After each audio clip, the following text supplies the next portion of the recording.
De vuelta, ya han visto que han sido unos segundos de nada y continuamos, bueno, más bien arrancamos nuestro programa de hoy lunes en Mediodía en León. Qué mejor manera de empezar esta semana con una recomendación, en este caso este libro, la última publicación de Carlos Taranilla, que en nada será la siguiente, porque Carlos, un placer tenerte como siempre en esta casa. Claro, lo mismo digo. Un lujo tenerte encantado, con nosotros. Muchísimas gracias, yo encantado también. Cuéntanos, porque una publicación más, un libro más, les decía yo a los espectadores, no será el último, porque seguro que antes de final de año tendremos más. Pero cuéntanos cómo es la historia de este segundo tomo, de esta breve historia del arte que le hemos llamado a esta serie. Sí, breve historia del arte, que van a ser 12 tomos y este tiene el número 2, pero ya estamos por el 11, el volumen número 11 que sale, porque empezamos por el 1 en 2014. En 2014, ya casi van a hacer los 10 años. Los 10 con esta años, serie. que para el próximo año que completaremos el que nos falta, pues sí, queríamos coincidiendo con los 10 años. En principio solo iba a ser un volumen, la breve historia del arte, que es en general. Y bueno, luego de ahí se saltó al románico y al gótico, porque parecía que al público le interesaba, y de ahí pues ya románico, gótico, renacimiento, barroco, terminamos la época y luego volvimos para atrás. Y ahora, aunque tiene el número 2, pues es el volumen, el número 11 de la serie, que en realidad es la única colección de arte en bolsillo. ¿Sí? Por tomos, sí, que es manejable, se puede leer pues en el autobús, en el metro, en cualquier momento, ¿no? Y están prácticamente todas las fotografías a color. Y aunque veamos de tamaño pequeño, bueno, es lo práctico que tiene el bolsillo, pero tiene mucho contenido, mucho texto, son prácticamente 500.000 de caracteres contando pies de foto, o sea que tiene bastante contenido. Que es arte prehistórico y del creciente fértil. Creciente fértil se llama así a Mesopotamia y a Egipto, porque en el mapa, bueno, estirando la imaginación, como se hace con el zodíaco, que se ve Sagitario y se ve Cáncer, pues parece que hacen un cuarto de luna creciente, o sea, incluye Egipto y Mesopotamia. Claro, son 3 civilizaciones y pues hay que extenderse. Claro. Bueno, hay mucho contenido en esas 3 civilizaciones. Pues sí, porque la prehistoria, pues desde que se puede hablar de arte, que diríamos desde el Homo sapiens, redondeando el Paleolítico superior, unos 40.000 años, con las Venus, estas Venus paleolíticas, y luego la pintura de las cuevas, que va evolucionando, de las primeras monócromas, luego ya terminaríamos Lascaux y Altamira en España, y luego se pasa a la pintura levantina, que es completamente distinta de la franco-cantábrica, aparece el ser humano, es monócroma, en fin, otra serie de características. De ahí pasamos a la protohistoria, que es donde están las famosas damas, la dama de Elche, la dama de Baza, la dama de Cerro de los Santos, y así pues, y también esta pieza que tenemos aquí en León. Sí, nos has comentado que tiene un toque leonés esta publicación, en la página me habías... 104. Este es el ídolo de Tabullo del Monte. Voy a enseñar yo en pantalla, a ver si lo pueden ver ahí. Esa es. El ídolo placa de Tabullo del Monte es una figura esquemática que representa a un guerrero, cubierto con un manto, una figura geométrica, ¿no? Y está aquí en el Museo de León, en la Plaza de Santo Domingo. Pues nada, acercarnos a vernos es un momento. Y bueno, después de la prehistoria, protohistoria también, que comentábamos con el arte ibérico, pues pasamos ya al arte mesopotámico. Allí tenemos sumerios, acarios, babilonios, así yendo deprisa. Y luego, por último, el arte egipcio, que es el que figura en la portada, claro, la célebre máscara de oro y lapislázuli de Tutankamón. Claro, esta máscara, ¿quién no la reconoce, no? También en este caso. Es la más llamativa, sí, de todo el arte egipcio. Sí, hombre, del arte egipcio, además es como la más representativa también de esa época, que seguro has analizado también en este libro. Sí, viene aquí también, sí, porque es que el arte egipcio, que en realidad son 3 milenios, ¿no? Redondeando, pues sí, pues desde el año 3100, que se habla del primer faraón, que no está claro el nombre, Narmer Menes, hasta el año 30 de la conquista romana, pues tenemos 3000 años. Y fue evolucionando tanto que de ese arte rígido que vemos muchas veces de las figuras egipcias que están con la ley de frontalidad, que es decir, que ponen, a ver, lo vamos a ver aquí, está el cuerpo de frente y sin embargo la cabeza y las piernas de perfil, o sea, el torso de frente, cabeza y piernas de perfil, que se llama ley de la frontalidad, porque solo representan 2 dimensiones, no se ve la profundidad. Pero luego fue evolucionando en los últimos tiempos, encontramos figuras que parecen modernas. O sea, por ejemplo, esta bailarina, en esta postura acrobática, pues no tiene nada que envidiar a la plástica más figurativa, o sea, más evolucionada, que digamos, ¿no? Y estas otras figuras también pierden la rigidez con el tiempo, la estatuaria, sobre todo en la escuela esta de Tel el Amarna, que es una ciudad donde se trasladaron Tutankamón y su esposa, y crearon allí bueno, ya la habían creado antes, pero bueno, la habían creado Amenofis IV, que es el antecesor de Tutankamón. Luego este monarca, pues presionado por los sacerdotes del dios Amón, que había subido al trono como Tutankamón, quiere decir adorador de Atón, volvió a rendir culto a Amón, y se abandonaron, y cambió el nombre de Tutankamón, que en realidad se pronuncia Tutanjamón, es una H aspirada. Sí, es verdad que lo hemos oído en alguna ocasión. Una historia muy curiosa también la que tiene... Sí, la tumba. Sí, la tumba, es verdad, fue de las pocas que se ha descubierto intacta. Intacta, sí, pues cuando se hablaba de la maldición de Tutankamón, porque se atrevió a entrar allí Howard Carter en la década de los 20 del siglo XX, y bueno, sí que hubo varios sucesos en que algunos de ellos perdieron la vida de una manera un poco extraña, pero bueno, digamos que son supersticiones. Pero a nivel, por ejemplo, del arte, permitirnos encontrar una tumba de esas características, sin que hubiera sido saqueada, también nos permitía encontrar figuras de arte sin ningún daño. Claro, sin ningún daño. Eso fue lo interesante, donde aparece, por ejemplo, esta que comentábamos antes, o la propia máscara, gracias a eso, a que esa tumba no fue saqueada, porque todas las demás, ahora que se enterraban en hipogeos, o sea, quiere decir bajo tierra, y cuando se enterraban en pirámides, lo mismo, pasadizos de despiste, pero los ladrones dieron con todo. Y saquearon prácticamente todas las tumbas. Entonces, lo que ha llegado pues son restos. Sin embargo, aquí se encontró todo intacto, que nos ha permitido pues, bueno, conocer la época del Imperio Nuevo, que es el imperio, el arte egipcio está dividido en 3 épocas, imperios o reinos, 3 épocas fundamentales. Reino antiguo, reino medio y reino nuevo.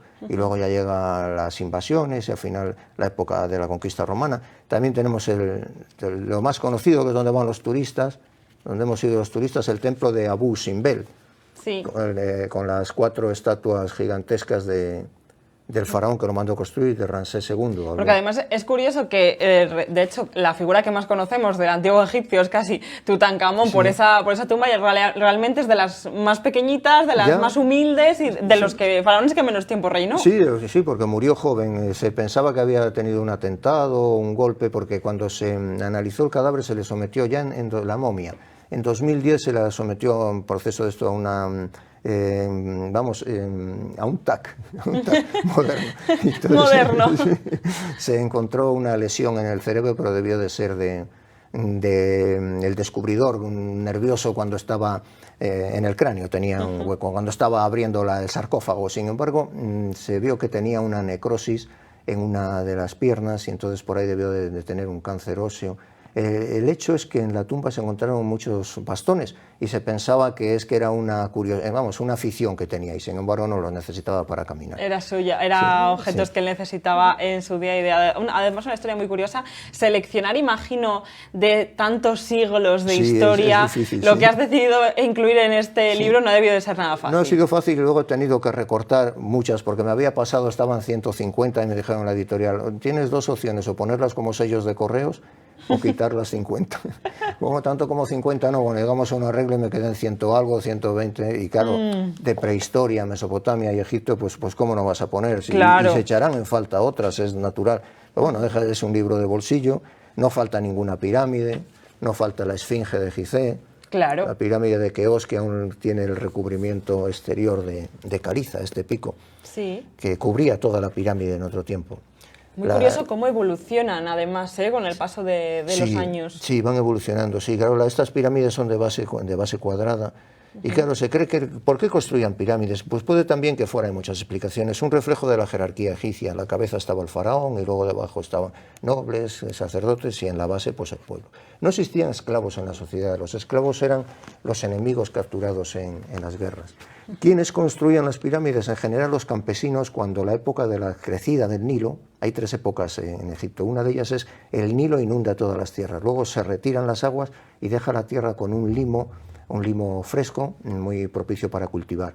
Entonces, en esa época de inundación, que llamaban el laquet, pues entonces los campesinos, como no tenían trabajo en las faenas agrícolas, se empleaban, les mantenía el faraón como constructores en las pirámides, para arrastrar los planos, para arrastrar los bloques de piedra que les traían desde lejos, no conocían la rueda, tenían que arrastrarlo a base de rodillos. Y luego izarlos con cuerdas. En general iban construyendo por abajo y en espiral las iban subiendo, pero claro, es que estamos hablando de que tampoco conocían el hierro, conocían únicamente el bronce. Entonces metían cuñas de madera en los bloques de piedra para que al hinchar la madera, digamos que escachara un poco la piedra, agrietara, pero así todo, pues es una labor tremenda, inmensa, ¿no? Por eso admira tanto las construcciones egipcias. Sí, entre otras y porque cosas. siguen a día de hoy como las terminaron. Sí, sí, ahí siguen, sí. Estamos hablando de que 2000, las pirámides son unos 2400 antes de Cristo, han pasado otros 2000, vamos para 4000 y pico años y ahí siguen, hombre. La erosión, pero así todo pues se conservan en muy buen estado. Cada pirámide tiene también el sello del faraón de la época, cada uno intentaba darle su estilo. Sí, bueno, no, era más bien la época del arquitecto. En las pirámides en general había tres modelos, que eran la escalonada que se van haciendo con plataformas rectangulares. Es casi la que todos tenemos en la cabeza, ¿no? La escalonada, esta es como si estuviéramos subiendo, tengo por aquí una foto, como si estuviéramos subiendo escalones y hecha, aquí está, a base de plataformas, esta es la escalonada. Una plataforma, otra en disminución, que se parecen un poco a los figurals egipcios. Esta es la de la tercera dinastía, del faraón Zoser. Y luego ya vienen las pirámides triangulares. Y dentro de las triangulares hay una variante, no sé si se aprecia bien, que es la de doble perfil o romboidal. O sea que en la base, digamos que tiene dos bases. La base está truncada y encima la pirámide de nuevo, la pirámide triangular. Y la otra ya es pirámide triangular. Van evolucionando. Sí, esos tres modelos que hay. Y luego eso fue en el Imperio Antiguo. En el Imperio Medio se hicieron ya en menor cantidad y ya en el Imperio Nuevo se abandonaron las pirámides porque ya no estaban, además se habían trasladado más al sur de Egipto. Y entonces, pues, digamos que se enterraron en hipogeos. Hipogeos son hipo, debajo, geotierra, bajo tierra. Eso, el Valle de los Reyes, ¿no? Donde vemos que ya no van hacia arriba, sino que los entierran hacia abajo. Los entierran debajo de tierra, sí. También ahí influían los cultos, ¿no? Porque en este tiempo se daba más culto a divinidades del inframundo, el dios Ta, P-T-A-H. Y efectivamente, el Valle de los Reyes, de las reinas y de los artesanos. Pues que estaban en las tumbas y lo muy significativo es que también por dentro están decoradas de pinturas preciosas, estas que veíamos antes. Este que vemos aquí, arriba cazando, que es un noble nectanebo, pues son ilustrando las paredes de las tumbas, pinturas al fresco que también maravilla, que se conservan. Es verdad, ¿eh? Y encima, otra curiosidad es que no existen marcas de que hubiera habido encendido teas o antorchas en el interior. ¿Cómo veían? Pues se dice que por una serie de espejos de bronce colocados de tal manera que iban reflejando la luz del exterior de uno a otro, rebotándola. Bueno, son conocidos, de hecho, los egipcios por trabajar muy bien con la luz del sol, por conocerla muy bien. Sí, con la luz del sol, claro, la manejaban bien porque es que esto está en el interior, está bajo tierra. Y sin embargo, pues tenían que tener iluminación, si no, no lo hubieran hecho con tanta perfección, toda la policromía y con tanto detallismo, las plumas de todos los animales, ¿no? La fauna y la vegetación, las plantas de los papiros que hay en las orillas del Nilo. Estos son otros artesanos trabajando, estas son bailarinas también con mucha plasticidad. Que prácticamente son museos estas tumbas. Son como museos, son preciosos porque encima, claro, tienen ese significado. Sí, el interior, pues sí, algunas de ellas se han trasladado a los museos, en concreto estas están en el Museo Británico de Londres, pero bueno, otras todavía están allí, también un poco por protegerlas, ¿no? Claro, es que mantener esas imágenes vivas de todos los turistas también, claro, que además es una zona que ahora tiene mucho turismo. Mira, por ejemplo, Altamira, ya que hablamos aquí también de Altamira, estuve el miércoles pasado en Madrid porque volvieron a abrir a la entrada del Museo Arqueológico la copia de la sala de las pinturas de Altamira. Y es precioso, lleva mucho tiempo cerrado, yo lo recomiendo porque en la cueva no se puede entrar. La última visita yo recuerdo que la hice cuando empecé la carrera en 1973, que fuimos en plan de estudios, y luego cerraron la cueva. Y allí al lado construyeron lo que llaman neocueva, pero claro, no es la original, pues que la original se deterioraba solamente con la respiración de las personas que accedían a visitarla. Y esta de Madrid es muy interesante, además está en la entrada del museo, vamos, es gratuito, tampoco hay ni que sacar entrada, antes de acceder al museo, a la entrada del edificio. Y entonces el techo está reproducido, hay una mesa alargada que funciona como espejo y periódicamente se ilumina la luz y vas viendo los bisontes y los demás animales reflejados. Y claro, lo importante es cómo aprovecharon las rugosidades de las rocas para dar volumen a las figuras. Es verdad. Parecen reales. Luego hay mucha magia allí porque hay tantos bisontes y solo un caballo. Pues se piensa que los bisontes son animales femeninos y el caballo es animal masculino. Y están rodeados por una cierva que diríamos que sería quien vigila el ambiente. Entonces serían las hembras a disposición para perpetuar la especie, daban mucho valor, claro, como era una sociedad con mucha mortandad, el hecho de que se reprodujeran y de que volvieran a nacer, pues a las mujeres las tenían una consideración muy elevada. Por eso están estas Venus, estas estatuas de las Venus paleolíticas, esta es la más famosa, la Venus de Willendorf, que exageran siempre las partes relacionadas con la reproducción del cuerpo humano, ¿no? porque son las que, en fin, les da. Y sin embargo el rostro apenas se molestan, está hecho en plan geométrico, no está tratado. Y hay muchas variantes, muchas de estas. Otra aparece con el cuerno de la abundancia en una mano, pues hablando de, pues eso, tienen ese detalle de la fertilidad. Esta es la Venus de Lausel, que está en un relieve. La otra es la Venus de Willendorf, que es la más conocida. Aquí relacionamos, hay más de 20 Venus. Todo esto, prehistoria, pues es muy larga. Pues que la prehistoria también es una... Bonito, esto es el tesoro del carambolo, de los tartesios, o tarteso, que también se dice, que están en la parte sur. Aún no se ha encontrado el emplazamiento exacto. Y hace poco apareció en una investigación las primeras figuras masculinas y femeninas que no se conocían, retratos de personas. ¿Retratos de personas? No, y ahora pues a partir de ahí pues se ha podido... Pero esto fue en la primavera pasada. Este es el fabuloso tesoro del carambolo con todas las piezas, y este es el bronce Carriazo, que le llaman así pues por el lugar donde se descubrió. No recuerdo ahora si es el lugar o... No recuerdo ahora por qué le llaman. El carambolo sí es por el monte donde le descubrieron.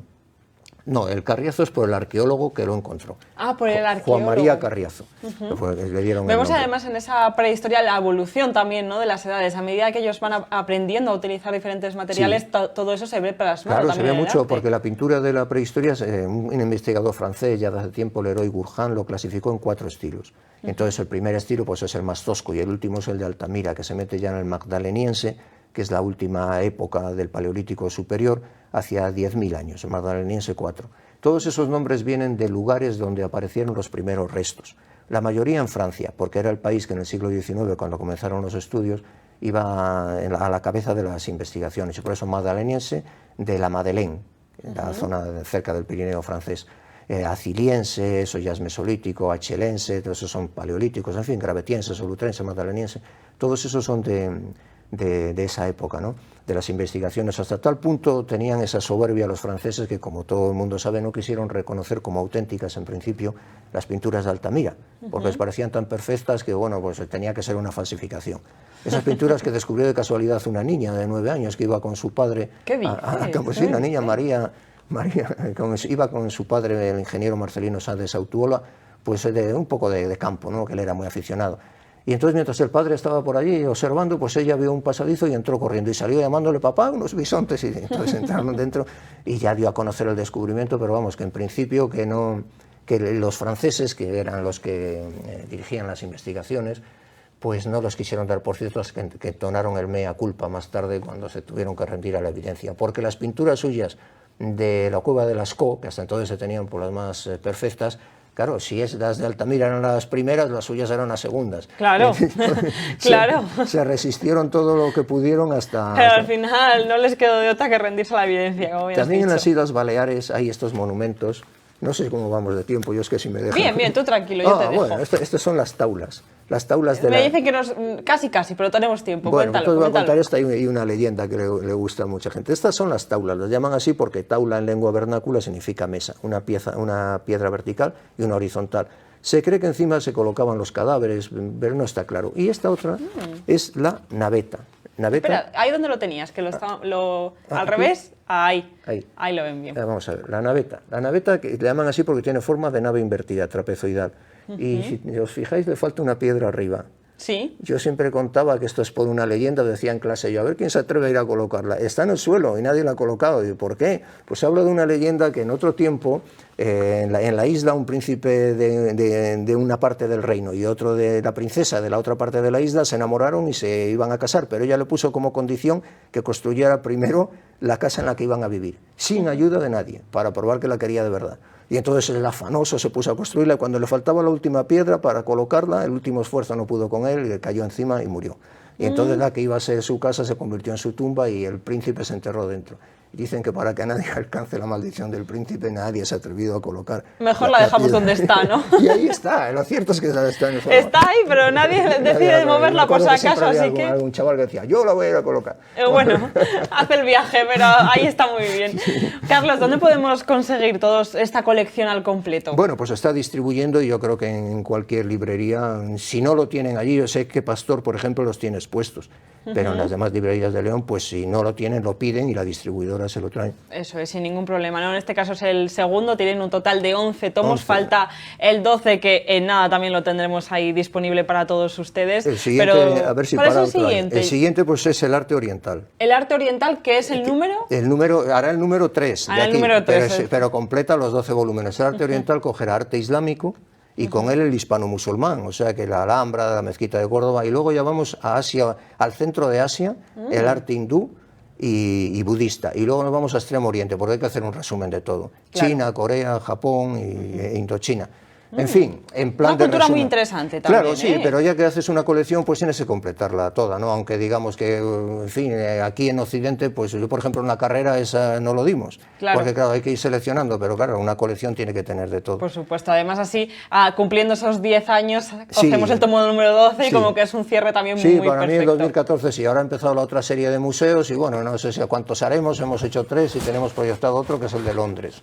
Y veremos, y bueno, en fin, estamos siempre haciendo algo, pues porque una vez que empiezas, esto es como la rueda de la vida. Sí. Una vez que te metes, uno te pide otro y otro te pide... En fin, si haces un museo tienes que hacer otro, y si haces Renacimiento tienes que hacer Barroco. Pasito a pasito también, una vez que empiezas con uno, pues sí, ya sabemos dónde nos metemos, y además, ¿no? Es que tienes ahí la cabeza metida, estás solo a esto, y bueno, te entusiasma, porque yo gracias a esto he repasado también y no he olvidado los conocimientos de los estudios, ¿no? Pues si no se te irían perdiendo. No, es un buen repaso, eso sí, es un buen repaso para organizar todo. Además, ¿a quién no le gusta el arte? Levante la mano. Además eso, y además con las historias tan interesantes que podemos encontrar aquí. Carlos, muchísimas gracias. Encantado, como siempre. Gracias a un placer por gracias, tenerte aquí, descubrir más historia del arte, y estaremos muy pendientes porque seguro que antes de final de año te volvemos a tener aquí con nosotros. Sí, algo tendremos sobre León para niños. Qué bien, muy interesante.